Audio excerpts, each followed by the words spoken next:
Lundi, nous sommes le 10 août 2020. Bonsoir à tous et merci de nous choisir pour cette nouvelle aventure de cette semaine. Le premier jour de la semaine, nous allons devoir aborder avec notre invité ce thème. Le monde redoute une deuxième vague. Comme invité au plateau, docteur Dianikpo Oni, médecin spécialiste en imagerie médicale. C'est bien ça? Oui, bonjour. Bonsoir et merci de répondre à notre invitation. C'est moi qui vous remercie d'avoir pensé à nous. Parfait. Alors, d'entrée de jeu, on sait que cette semaine, le bilan global de cas positifs recensés dans le monde atteint 19 600 et quelques personnes. S'achemine-t-on vraiment vers un scénario catastrophique ou c'est dans le normal des choses?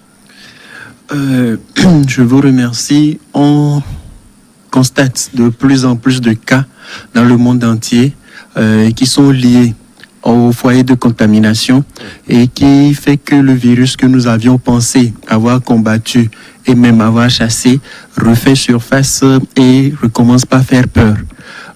Ceci n'est pas un scénario catastrophe. Ceci est juste le déroulement normal d'une épidémie où nous avons baissé la garde en pensant que l'essentiel avait été fait.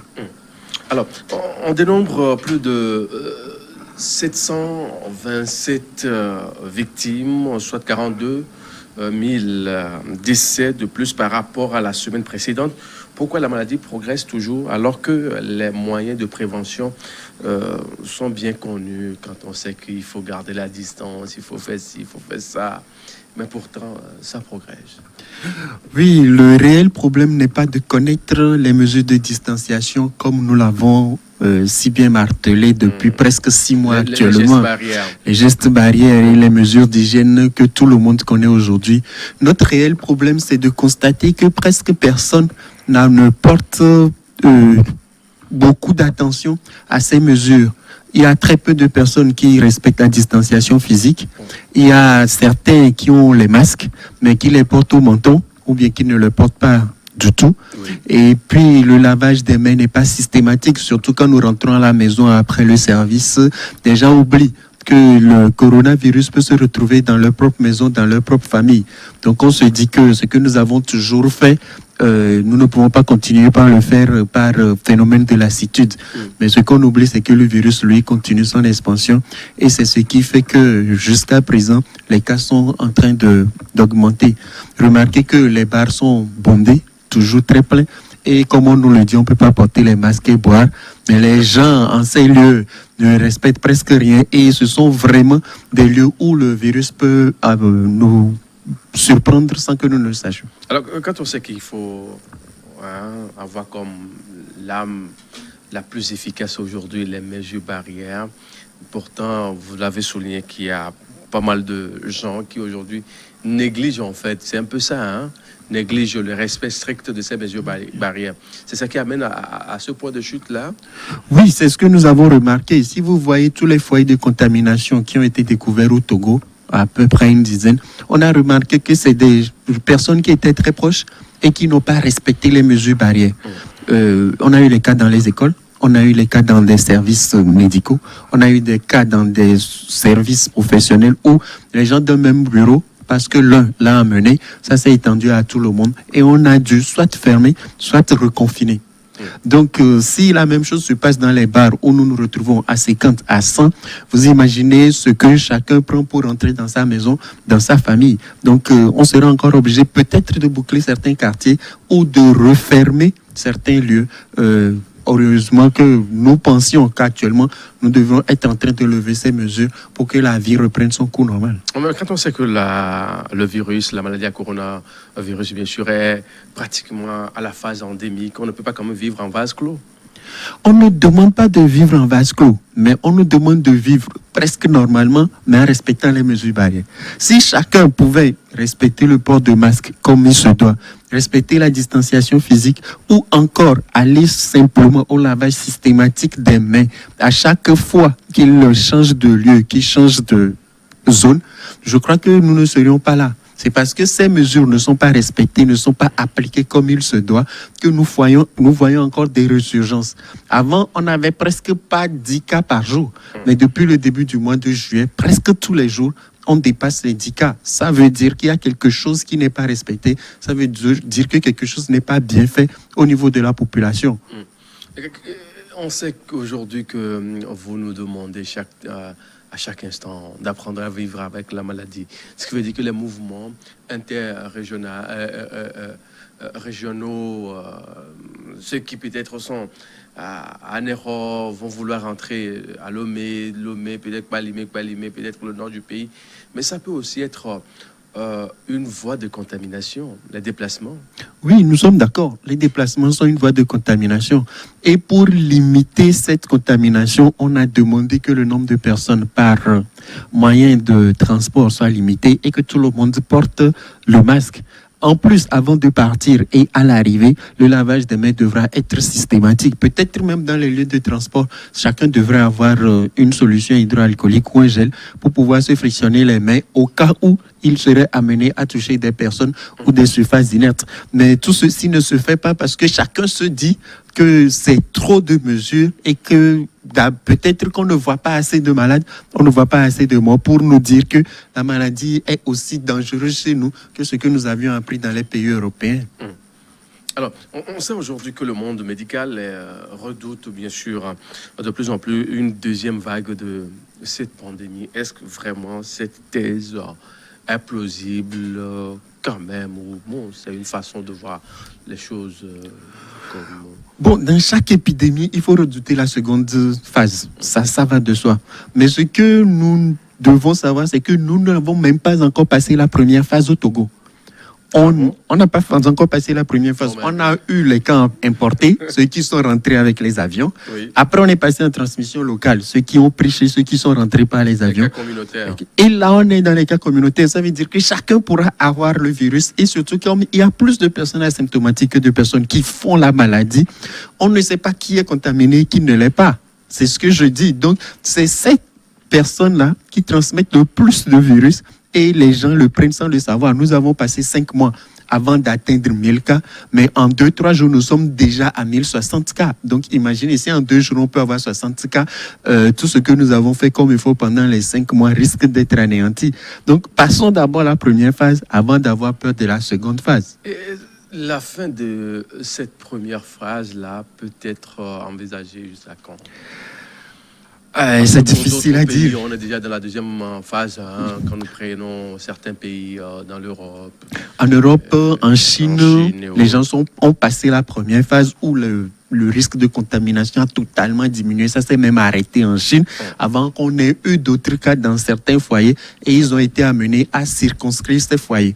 Mais chez nous, comme actuellement nous sommes en transmission communautaire, je crois qu'il faut redoubler d'ardeur, il faut redoubler dans le respect des mesures barrières et des règles d'hygiène pour que cette étape puisse passer rapidement et qu'on puisse voir la fin de la première phase. C'est difficile de dire que dans 1 mois, dans 2 mois, nous serons en fin de la première phase. Redoublons d'ardeur pour que cette phase puisse passer vite. C'est le message qu'on devrait passer à tout le monde. Est-ce que c'est vraiment le non-respect, enfin, sinon la négligence de ces mesures barrières qui font flamber les chiffres ou carrément il faut revoir ces mesures barrières dans tout son ensemble. Pensez autrement, la riposte. Est-ce qu'il n'y a pas une meilleure riposte à penser? Parce que presque tous les pays ont essayé de mettre en place ce que nous mettons en place au Togo. Et si vous avez constaté, au début de la pandémie, beaucoup de personnes suivaient plus les mesures barrières qu'aujourd'hui. Quand il y avait le couvre-feu, quand il y avait la fermeture des lieux de loisirs, on n'avait pas ces chiffres actuellement. Parce qu'on a levé un peu le pied et qu'on s'est dit qu'il faudrait quand même ne pas enfermer tout le monde pendant un long moment. Actuellement, quand nous avons laissé un tout petit peu les libertés individuelles, on voit que le virus est en train de flamber dans nos communautés. Donc, est-ce qu'il faut revenir à beaucoup plus de mesures, à beaucoup plus de limitations? La question se pose. La preuve, dans les zones où le virus a flambé tout d'un coup, on a été obligé de boucler. Donc, est-ce qu'il faut reboucler Lomé, reboucler les villes secondaires pour que chacun puisse se contenir, un peu revenir à un meilleur respect des mesures barrières? Bon, la question doit se poser à nous tous. Est-ce que le virus ne circulait pas depuis dans certaines communautés sans qu'on le savoir? Bon, la manière de... L'autre problème aussi aujourd'hui, c'est le dépistage en masse qui devait normalement nous situer. Maintenant, aujourd'hui, que les moyens sont plus ou moins disponibles vraiment pour faire le dépistage, on peut quand même oser dire que c'est ça qui a amené peut-être à ces chiffres-là qu'on enregistre au jour le jour. Avant, c'était le CHR, le Lomé commune, qui était le centre de référence. Maintenant, dans chaque préfecture du Togo, pratiquement, on a un centre de dépistage et de prise en charge. Hein. Oui, je suis d'accord. C'est le système de surveillance qui nous impose cela. Au début, les cas ont commencé à Lomé, comme nous tous nous le savons. Et puis, on s'est dit que surveillons beaucoup plus Lomé que les environs. Et puis, petit à petit, les cas se sont augmentés dans les régions. Nous nous souvenons de ce qui s'est passé à Djarkmanga. Nous nous souvenons de ce qui s'est passé à Sokoré. Ce qui nous a sensibilisés à étendre le nombre de tests et les lieux où on faisait les tests. Après, on a fait les centres par région. Les centres se sont étendus maintenant par préfecture. Mais je pense que nous essayons au mieux de cerner le virus, mais c'est difficile de prendre une avance sur un virus qui est un tout petit peu plus malin que nous. C'est ce qui pose le problème. Aujourd'hui, Dieu merci, on fait au minimum 400 tests par jour. Ça nous permet d'avoir un maillage plus large. Mais je pense que la riposte, la meilleure manière de prévenir ce virus reste le respect des mesures barrières et des règles d'hygiène. Mais comment on peut expliquer quand même le fait que ce virus-là défie pratiquement tous ceux-là qui sont bien sûr des experts du domaine, vous qui êtes bien sûr bon, experts, ça fait déjà 6 mois, 8 mois pour d'autres, parce qu'en décembre, on est déjà dans le 8e, 9e mois pratiquement, en Chine. Voilà un peu. Bon, je crois que nous-mêmes nous sommes limités, nous apprenons. Parce que le type de coronavirus auquel nous faisons face n'était pas là avant. C'est ça qui a fait que, vu que nous n'avons pas d'immunité, que nous n'avions pas beaucoup d'informations sur ce type précis de coronavirus, nous n'avons pas pu mettre en place les éléments qui nous auraient permis de le cerner plus tôt. Vu qu'on a avancé par tâtons et qu'on petit à petit, on mettait en place les choses qui nous permettaient de lutter contre le virus. Il a pris de l'avance sur nous. Mais petit à petit, nous aussi, nous essayons de nous aguerrir contre le virus. Et il nous reste seulement à être un peu plus disciplinés pour que la riposte puisse porter ses fruits comme dans les autres pays. Mais quand on dit qu'en Afrique, que le virus évolue à une vitesse de croisière, il y a certains qui trouvent que en réalité c'est pas vraiment ça. Si on essaie peut-être d'analyser un peu les chiffres qu'on a en Afrique comparativement à certains pays du monde qui sont carrément dans les 3 millions et quelques de contaminés avec 100 millions de décès. Or en Afrique on est à un peu plus d'1 milliard et quelques, voire 2 milliards bientôt en Afrique. Mais l'Afrique a franchi le cap de 1 million de contaminés, c'était la semaine dernière. Oui, ce qu'il faut prendre en compte, c'est d'abord la population, je suis d'accord, mais il faut aussi prendre en compte la densité de la population par mètre carré, mais plus encore les conditions environnementales. Le coronavirus aime plus les régions tempérées. Et c'est là-bas que la virulence du virus a été vraiment expérimentée. Chez nous, nous avons un climat chaud, et nous avons aussi des régions humides. Ce ne sont pas les meilleures conditions pour le développement et la virulence du coronavirus. Mais en plus, les décès ont été plus accumulés dans les pays tempérés. Ce qui fait que chez nous, on n'a pas le nombre de décès qu'ils ont chez eux. Mais quand vous voyez les pays comme l'Afrique du Sud, comme l'Égypte, et que vous voyez comment est-ce que les personnes sont contaminées, c'est presque similaire à ce qui s'est passé en France et en Italie. Donc, bon, nous avons peut-être un peu plus de chance chez nous, mais ce n'est pas la peine de penser que le coronavirus qui est chez nous fait moins de dégâts. Imaginez que nous avions un seul décès par jour. Je ne suis pas sûr qu'avec nos moyens, nous pourrions nous en sortir. Est-ce qu'on peut quand même dire qu'il y avait un pays qui s'est bien préparé? Non, c'était une maladie. Oui, nous avons tous été surpris. Oui. Nous avons tous été surpris. Est-ce qu'un pays s'est préparé un peu mieux que les autres? Non. Je pense que les pays qui ont un peu plus vite fermer leurs frontières, un peu plus vite limiter les déplacements des personnes, ces pays ont été un peu plus protégés que les pays qui ont attendu d'avoir une centaine de cas avant de prendre les mesures qui s'imposent. C'est ce que je crois qui a fait. Si vous voyez au Togo, dès le premier cas, nous avons commencé par prendre les mesures et à 2 semaines du premier cas, l'état d'urgence avait été déjà lancé. Oui, Or, en France, je crois que l'état d'urgence a été lancé peut-être le premier mois après les tout premiers cas. Quand on essaie maintenant de revoir un peu l'évolution de la maladie dans tout son ensemble, aujourd'hui, au Togo, tout comme dans d'autres pays d'Afrique, on a comme l'impression qu'il faut faire revenir certaines mesures restrictives pour pouvoir mieux contenir le mal. Ah, voilà, c'est la question que je posais. Si on voit ce qui se passe actuellement, je crois qu'il faut avoir plus peur maintenant qu'au début. Au début de la pandémie, pendant tout le mois de mars, les cas qui étaient détectés par jour, c'était 1, 2, 5, 6 environ. Mais aujourd'hui, nous avons 15, 20, 30, 40 cas par jour. Alors, est-ce qu'il faut remettre en place le couvre-feu, renforcer l'état d'urgence, redire aux gens qu'il faut obligatoirement les mesures barrières, demander aux forces de sécurité d'arraisonner toutes les personnes qui n'ont pas le masque pour que nous puissions écouter enfin le message. Mais la question se pose. Nous, on pensait que le message était déjà passé et qu'actuellement, les gens étaient assez sensibilisés pour suivre ce qui se passe, mais c'est tout le contraire. Donc, si nous allons rester, entre guillemets, indisciplinés et négligents, je crois que les autorités n'auront pas d'autre choix que de refaire tout ce qui avait été fait et de nous limiter encore à rester chez vous pendant un certain temps, le temps que la chaîne de contamination puisse se casser un tout petit peu. Le problème est pareil un peu partout, quand on essaie un peu de voir dans certains pays dits évoluer, développer, on a comme l'impression que quand on décrète par exemple certaines mesures restrictives, par après on lève ces mesures-là, c'est comme on a fermé des gens dans un même enclos, enfin des moutons, enfin les animaux de la brousse, on les a libérés, tout le monde a envie de se déstresser un peu, voir autrement les choses, mais c'est quand même compréhensible, non?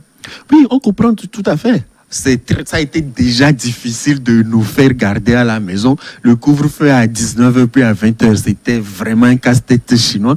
Les policiers et les forces de l'ordre ont été obligés des fois d'aller avec la manière forte, ce que nous avons déploré des fois. Mais dès qu'on a levé un tout petit peu, quand le couvre-feu est passé à 22h, si vous avez remarqué, les gens ne rentraient plus tôt.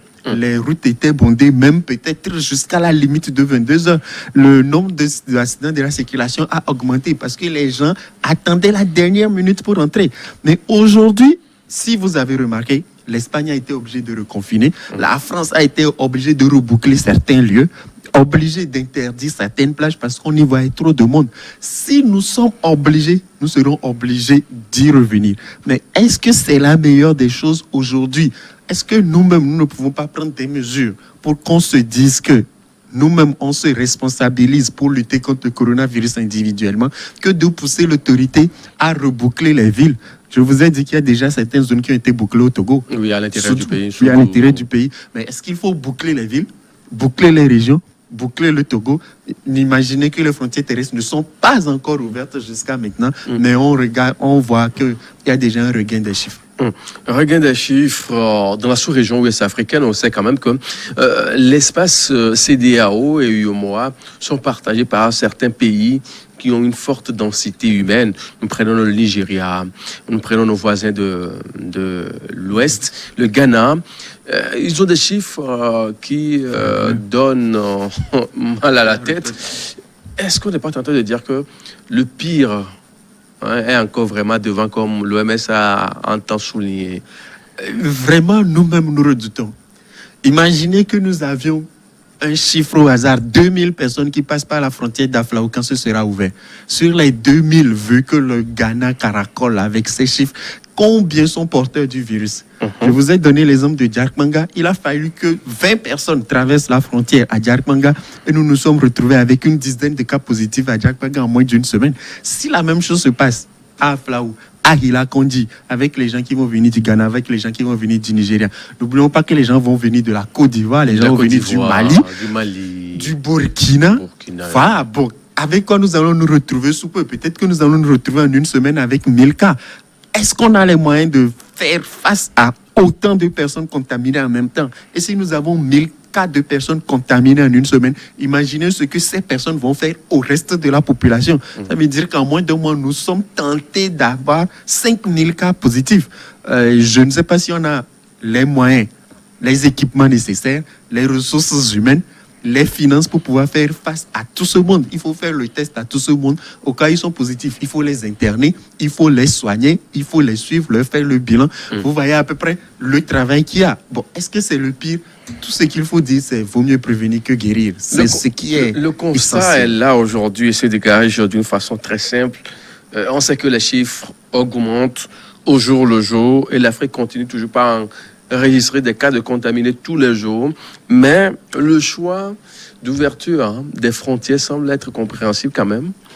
Ça s'impose, je crois, parce que c'est difficile en plein 21e siècle de vivre en autarcie, de se bloquer, de ne pas vouloir que les gens rentrent.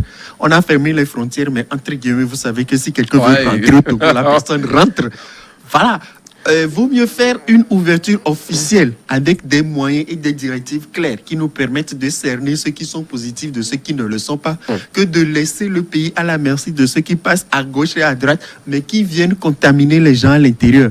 Mais maintenant, quelles sont les meilleures directives quand les frontières seront ouvertes? Est-ce qu'on applique les mêmes directives à Flaouka, Hila Kondi, à Hila Kondi, Kassinkasé? Les questions se posent à tout le monde. Ce qui est sûr, c'est que les frontières terrestres vont être ouvertes sous peu. Et nous devons tout faire pour que le pays ne soit pas envahi par les cas positifs. C'est ce à quoi il faut penser aujourd'hui.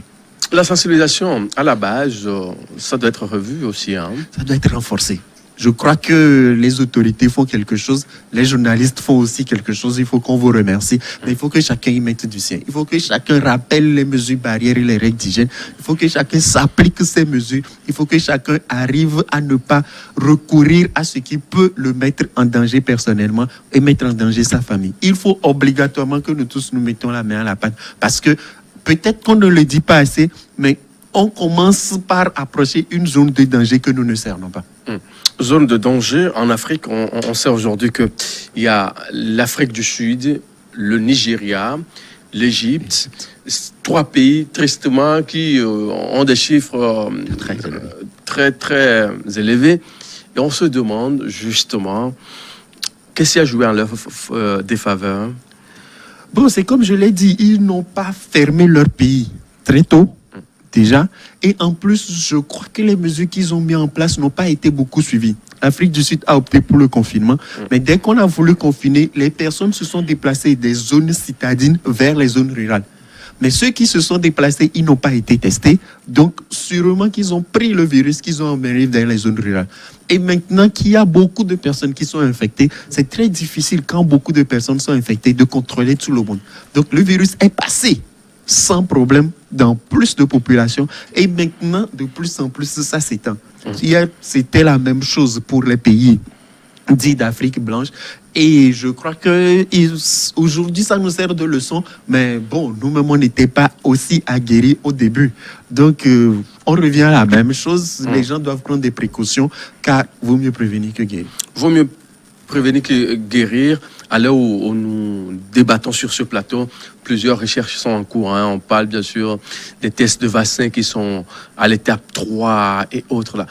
Où est-ce qu'on en est finalement? Ça va, ça évolue. On peut avoir quand même un brin d'espoir qu'on sera vacciné d'ici fin d'année ou bien début d'année prochaine pour éviter peut-être de se faire contaminer, choper la maladie, aller mourir dans son petit coin. Bon, dans tous les cas, c'est le vaccin qui sera salutaire pour nous tous. Comme nous le savons tous, aucun virus n'a un traitement spécifique. Ce qui permet de lutter contre le virus, ce n'est que la vaccination de masse. Mais le coronavirus étant un virus nouveau, on n'avait pas de vaccin avant et tout le monde s'est lancé dans la recherche. Je crois qu'il y a plus d'une centaine d'équipes qui accourent pour faire le vaccin et chacun voudrait sortir son vaccin premièrement. Mais les premiers vaccins nous ont été promis pour les mois de décembre. Bon, est-ce que quelqu'un est plus avancé que d'autres? Je sais qu'il y a une équipe russe qui aurait dit que son vaccin est déjà prêt. Il y a une équipe anglaise qui travaille avec les Américains qui dit que son vaccin sera prêt dans 1 mois. Il y a les Français qui disent que d'ici l'automne, leur vaccin sera prêt. Bon, tout ce qu'on pourra faire, c'est faire confiance pour que le vaccin qui sera sorti sera le moins inoffensif possible, qui nous produise une immunité parfaite et que ce vaccin soit disponible à tout le monde. Vous savez très bien que dans matière de vaccination, ce sont des gros sous qui sont en jeu et chacun voudrait avoir la primeur. Donc que la célérité pour avoir le vaccin n'aille pas contre la bonne santé que nous sommes en train de vouloir conserver. Est-ce que vos collègues de l'université sont en train de vouloir tester dans les jours qui viennent? Ils sont à quel niveau là? Ça va? Comment ça évolue? À l'université du Togo, je n'ai pas souvenance ce qu'ils sont en train de faire. Ils sont en train de... En fait, ils ont des traitements en cours d'études, d'essais. Oui. Voilà. Bon, il faudrait porter la nouvelle que ce sont des traitements qui renforcent l'immunité, qui renforcent le système immunitaire et qui permettent de lutter contre le coronavirus. C'est ce qu'ils sont en train de faire. Je crois qu'ils en ont sélectionné 3 et ils sont toujours en études. Bon, nous attendons que, comme d'habitude, la fumée blanche sorte et que nous ayons le traitement pour nos patients au Togo. Alors, quelles pourraient être, bien sûr, les conséquences d'une deuxième vague de cette pandémie dans le monde, si jamais Bon, ça va être comme on avait fait. Tout le monde va encore refermer ses frontières, essayer de se prémunir, essayer de diminuer la chaîne de contamination, essayer de limiter les foyers de contamination avant de se réouvrir un tout petit peu. Certains seront obligés de limiter les déplacements pour des étrangers de certaines nationalités. Si vous voyez, en Angleterre, on refuse que les Espagnols viennent, sauf s'ils veulent être en quarantaine. Certains ne veulent pas que les Américains voyagent chez eux. Je crois que ça va être encore la même chose. Et dans les pays, on sera obligé encore de boucler certaines régions, de garder certains chez eux pour que le risque de contamination puisse diminuer. Contre le nouveau coronavirus, on n'a pas grand-chose. Vu qu'il n'y a pas de vaccination, on est obligé de tout faire pour rompre la chaîne de contamination. Et pour rompre la chaîne de contamination, il n'y a que la limitation des déplacements, la limitation des libertés. Le Togo a franchi le cap de 1000 patients. C'était contaminé, enfin, c'était la semaine dernière. Dépassé, même on est autour de 1060. Avant d'être sur le plateau, les chiffres d'aujourd'hui, on va les publier quand même demain. Mais on se demande... Quoi qu'on dit dans cette affaire-là, le Togo n'a pas vraiment de soucis. Bon, il faut peut-être le dire aussi, les autorités togolaises ont essayé de prendre la mesure de ce qui se passe et de prendre beaucoup plus de mesures que les autres. Comme je l'ai dit souvent, à part le confinement général et la fermeture systématique des marchés, on est passé par toutes les étapes, mais on est passé plus tôt que les autres pays par toutes ces étapes. On a eu un meilleur maillage de notre territoire et une meilleure surveillance de notre territoire que les autres pays. Ce qui a fait que nous n'avons pas gravi les échelons comme les autres les ont gravis. C'est peut-être lever le pied sur ces barrières qui a fait qu'aujourd'hui, on fait face à ces chiffres, mais aussi il faut dire que ceux qui sont revenus par les frontières bizarres de notre pays aussi ne nous ont pas aidés. Bon, à présent qu'il faut les féliciter, il faut les encourager à faire mieux. Il faut vraiment que cette phase où nous avons une trentaine, une vingtaine de cas par jour puisse être vraiment cernée pour que nous puissions rediminuer les chiffres et que le Togo puisse sortir et surtout ne pas entrer en seconde phase. Dans votre développement, il y a quelques minutes, vous avez eu à mentionner les débits de boissons qui sont devenus bien sûr un véritable point bien sûr de distribution, peut-être d'une façon très simple de cette maladie-là. Mais dans la foulée, on parle aussi des marchés. On parle des marchés, on parle des écoles qui sont rouvertes pour les élèves en classe d'examen, l'université qui a aussi commencé par dispenser des cours en présentiel dans certaines écoles et départements. Bon, le truc, c'est que en fait, les bars n'ont pas eu de directive. Tout ce qu'on a dit, c'est que les bars devraient rester fermés. Par contre, les marchés ont eu des directives et on a insisté sur le port de masques. Et le fait que ce soit des espaces aérés où les gens ne viennent pas stagner, rester, mais qui viennent se déplacer, fait que le marché n'est pas trop contributeur de malades ou de personnes contaminées. Par contre, dans les bars, aucune mesure n'est respectée, ni le lavage des mains, ni le port de masque, ni la distanciation physique. C'est ce qui fait que nous pensons que les lieux où les gens viennent s'asseoir rester pendant un certain moment, ne pas bouger. Des fois même, ce sont des lieux un peu confinés où le nombre de personnes est grand. Ce sont des lieux où avoir le coronavirus est très facile. Les écoles où les mesures dites par le gouvernement n'ont pas été totalement respectées, vous avez vu que là-bas, il y a eu assez d'élèves, des enseignants qui ont pris le virus. C'est pour ça que je crois qu'il faut insister sur l'histoire des bars et bon, peut-être que ce n'est pas la meilleure des choses, mais insister pour que certains bars où le taux d'affluence est exagéré soient fermés pour que nous puissions nous préserver nous-mêmes, nous, la population.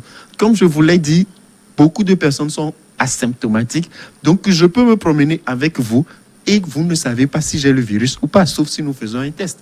Maintenant, si nous ne respectons pas les mesures barrières et que nous vivons comme d'habitude, je vous passe le virus, vous le passez à d'autres personnes, surtout à votre famille, et nous tous, nous sommes là et nous transportons le virus là où nous ne voulons pas. Donc, on parle aussi de ce traitement-là, la chimioprophylaxie. Que dites-vous? Commencez peut-être par penser à distribuer des chloroquines à certaines couches qui sont exposées pour quand même éviter la contamination en nombre. Oui, au fait, la chloroquine n'est pas en préventif contre le coronavirus. Peut-être qu'il faut l'expliquer. C'est celui qui a le virus. En plus, ce débat-là revient de temps en temps. Voilà. Je suis totalement d'accord. Les gens pensent que prendre la chloroquine permet de ne pas attraper le virus. Ce n'est pas vrai. C'est quand on a le virus que prendre la chloroquine aide à ce qu'on ne passe pas à l'étape de complication. Donc, c'est un truc qu'il faut vraiment véhiculer. Si je suis une personne saine et que je prends la chloroquine aujourd'hui, je ne fais rien au virus. Je ne me prémunis pas le virus. Je ne suis pas en train de lutter contre ma contamination. Si je dois prendre le virus, je vais le prendre comme les autres. Mais maintenant, si j'ai le virus et que je prends la chloroquine me permet de ne pas passer à l'étape de complication. C'est comme ça qu'il faut le comprendre et ne pas recourir à la chloroquine. Moi-même, j'ai des amis qui prennent. Oui, on en a vu un dans les pharmacies. Les gens se sont rués sur la chloroquine, ils ont fait des stocks dans leur maison en pensant qu'en le prenant tous les jours, ils faisaient quelque chose. Non, je pense que le message n'est pas bien passé. C'est celui qui a le virus qui a besoin de prendre de la chloroquine. Celui qui n'a pas le virus, s'il prend de la chloroquine, peut-être qu'il lutte contre le paludisme, mais il ne lutte pas contre le coronavirus. Justement, celui qui n'a pas encore le virus, s'il veut peut-être renforcer son corps dans tout son ensemble, que faut-il faire? Les attitudes à adopter? Bon, s'il veut renforcer son système immunitaire, c'est plus une alimentation saine, beaucoup de repos, ne pas être stressé, essayer de prendre... Ah non, mais avec Corona, on est toujours stressé. On est stressé, 100%. On est toujours stressé. Moi qui suis avec vous sur ce plateau-là... Vous avez des informations. Oui, chaque jour, je suis stressé quand je viens pour...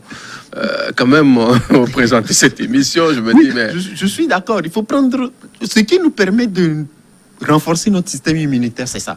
Activité physique, des vitamines, des légumes.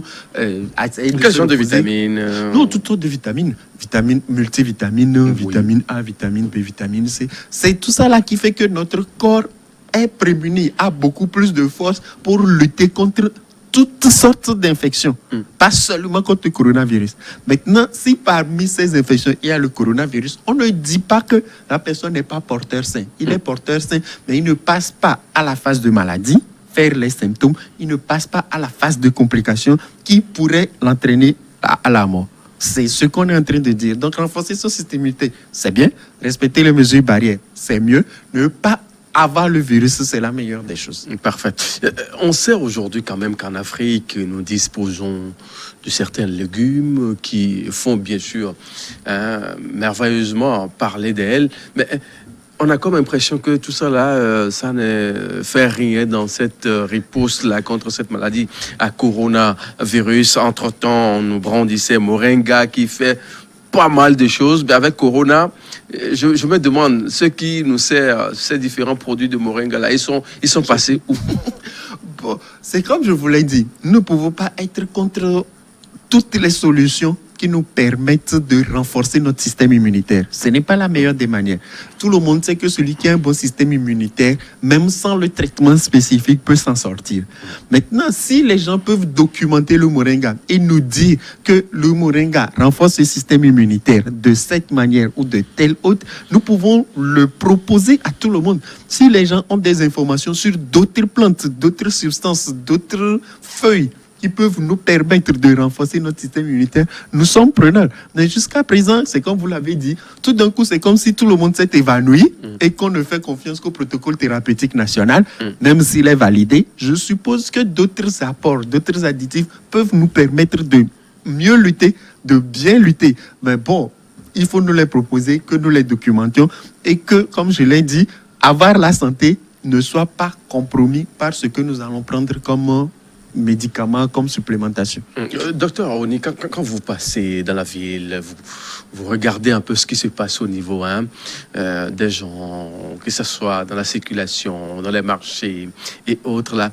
Est-ce que le respect strict ou bien plus ou moins des gestes barrières sont quand même à féliciter ou tout est, comme vous l'avez dit au départ? On peut dire que nous nous débrouillons. On se débrouille carrément.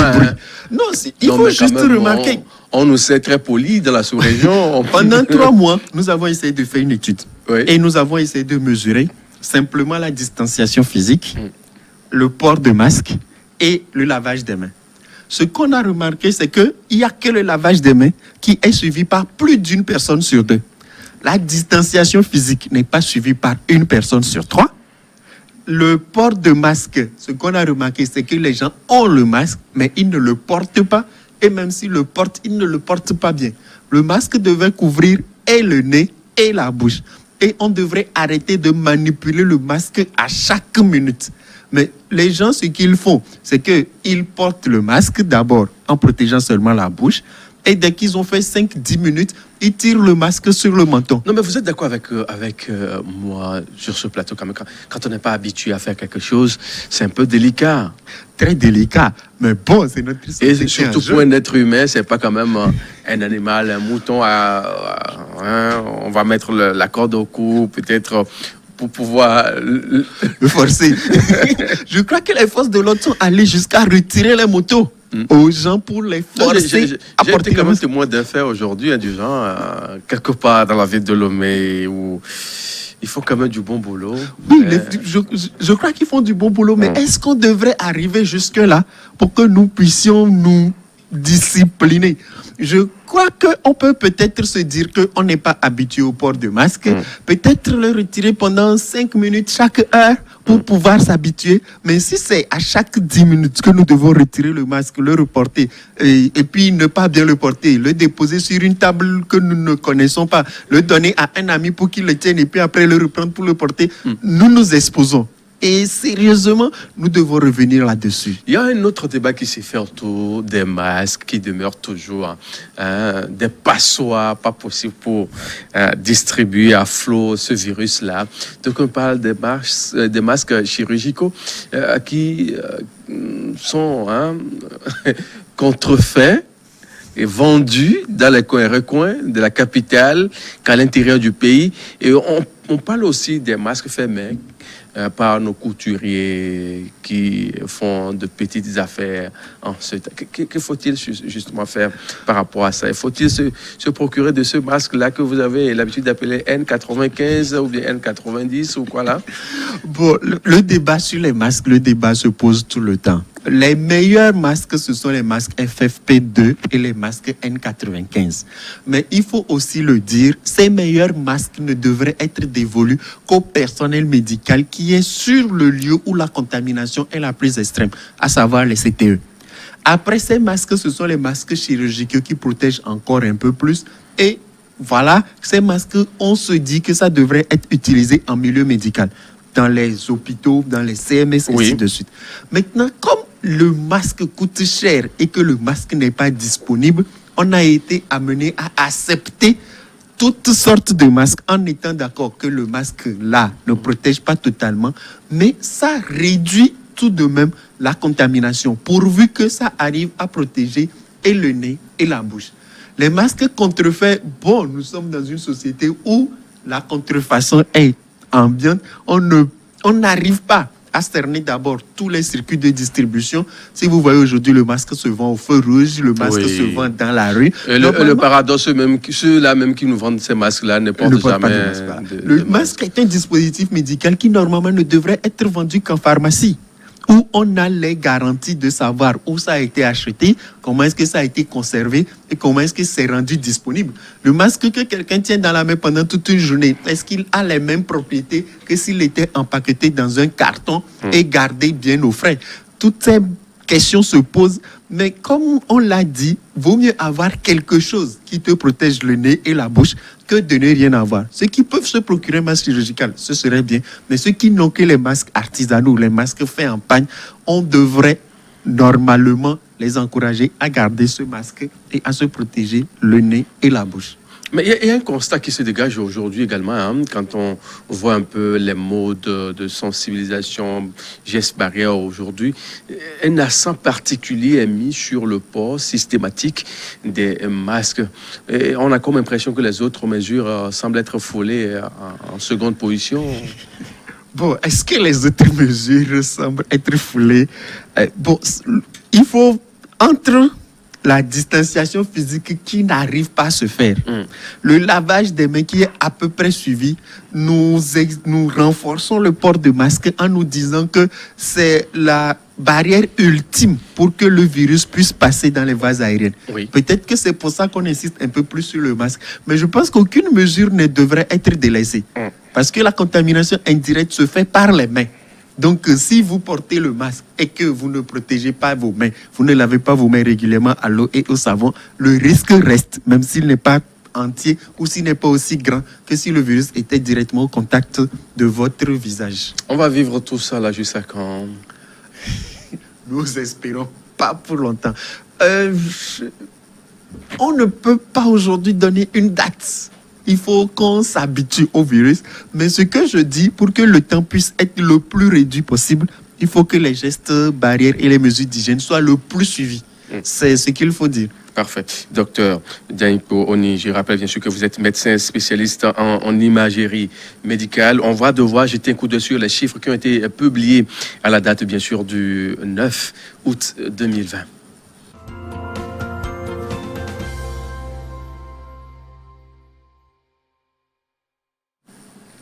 Le 9 août 2020 au Togo, le tableau se présente comme suit. Nous avons 308 cas actifs, 729 cas guéris, 23 décès, 1060 cas confirmés au total pour 48 058. Nombre total de tests effectués, 6,24 tests pour 1000 habitants, 2,69. Un cas pour 100 000 habitants, c'est 14 derniers jours. Un petit détail pour dire que 14 des 583 personnes testées sont positives, portant bien sûr le nombre total de cas positifs à 1060. Ces 14 personnes dont les âges sont compris entre 6 et 72 ans se répartissent comme suit. Nous avons aussi cas parmi les contacts, 3 hommes à Bafilo, dont la préfecture d'Assoli, une femme à Elavayon dans la préfecture de l'Est-Mono, une fille à Kara dans la préfecture de la Kosa, une femme à Badou dans la préfecture de Wawa. 8 cas parmi les suspects, une femme et 3 hommes dans la préfecture du Golfe, à Lomé, un homme à Kara dans la préfecture de la Kosa, 2 femmes et un homme à Sokole dans la préfecture de Tchaoudjo, et 8 nouveaux guéris ont été enregistrés, portant à 729 le nombre total de patients guéris de Covid-19 au Togo, bien sûr à la date de du 9 août 2020, ce qui veut dire quand même qu'on peut se dire que tout va plus ou moins bien au Togo. On va continuer pas à observer les gestes barrières en attendant de trouver le bout du tunnel. Et est-ce que tout va bien? Tout ne va pas comme on le veut. On voudrait ne pas. C'est tout comme le VIH-Sida. Hein. On a vu ce que ça donne au début. Finalement, tous les jours, on côtoie les porteurs qui sont là. on est obligé de faire avec. Hein.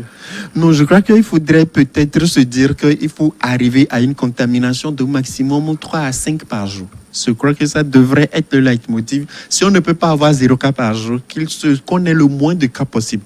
Parce qu'avec 14 cas déjà aujourd'hui, on ne sait pas à combien de personnes ces 14 cas l'ont passé. On ne sait pas combien de cas on va découvrir demain, après-demain. Si on a une dizaine de cas tous les jours, vous imaginez que d'ici 2 ou 3 mois, on va dépasser les 2000 cas. Donc le Togo aussi n'est pas logé à la bonne enseigne. Il faudrait que nous fassions tout pour qu'on ait moins de 5 cas par jour. Parfait. Merci beaucoup à vous, docteur. C'est déjà la fin. Je prends votre mot de la fin en 30 secondes. Le mot de la fin reste la même chose. Vaut mieux prévenir que guérir. Le respect des mesures barrières. Distanciation sociale, port de masque qui couvre le nez et la bouche, lavage des mains à l'eau et au savon. Essayons de limiter au maximum la fréquentation des lieux de loisirs, surtout les bars. Merci beaucoup à vous, docteur Djaniko Oni. Je rappelle bien sûr que vous êtes médecin spécialiste en imagerie médicale. Très bonne suite de nos programmes à vous tous. Derrière nous, c'est le journal. À très vite.